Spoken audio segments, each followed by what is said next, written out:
கோவிலுக்கு போனா விரட்டுறாங்க, பக்தர்களை தெறிக்க விட்ட ஒற்றை காட்டு யானை. பூஜையில் இயக்கப்படும் மங்கள வாத்தியம் முழங்க செய்து விரட்டினர். மீண்டும் மீண்டும் பிரசாத கடையை சூறையாடிய செல்போன் வீடியோ காட்சிகள்.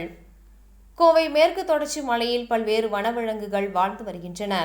இதைத் தொடர்ந்து கடந்த சில மாதங்களுக்கு முன்பு ஏற்பட்ட வறட்சியின் காரணமாக உணவு தேடி காட்டு யானைகள் அடிவாரத்தில் சுற்றியுள்ள கிராம பகுதிக்குள் புகுந்து சேதத்தை ஏற்படுத்தி வருகிறது. பருவமழைகள் பெய்து மலைகளில் வறட்சி நிலை மாறிய பிறகும் வனப்பகுதிக்குள் செல்லாமல் தொண்டாமுத்தூர் சுற்று வட்டார பகுதிகளில் முகாமிட்டு கொண்டு உணவு தேடி சுற்றுவட்டார பகுதிகளில் வீடுகள், கடைகள் மற்றும் விளைநிலங்களை சேதப்படுத்தி வருகிறது. மேலும் அப்பகுதியில் செல்லும் நபர்களையும் அதனை தடுக்க செல்லும் விவசாயிகளையும் தாக்கி உயிர் சேதத்தையும் ஏற்படுத்தி வருகிறது.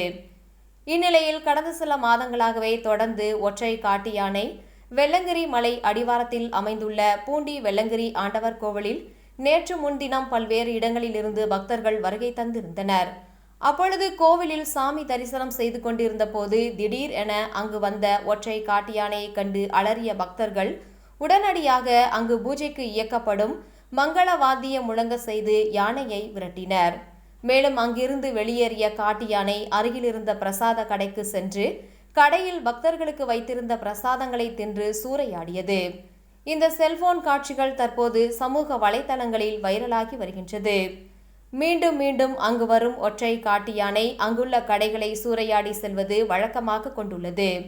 எனவே பக்தர்கள் பாதுகாப்பு கருதி வனத்துறையினர் அங்கு முகாம், அலுவலகம் அமைத்து அங்கு வரும் யானைகளை கண்காணித்து வனப்பகுதிக்குள் விரட்ட நடவடிக்கை எடுக்க வேண்டும் என கோரிக்கை வலுத்து வருகிறது.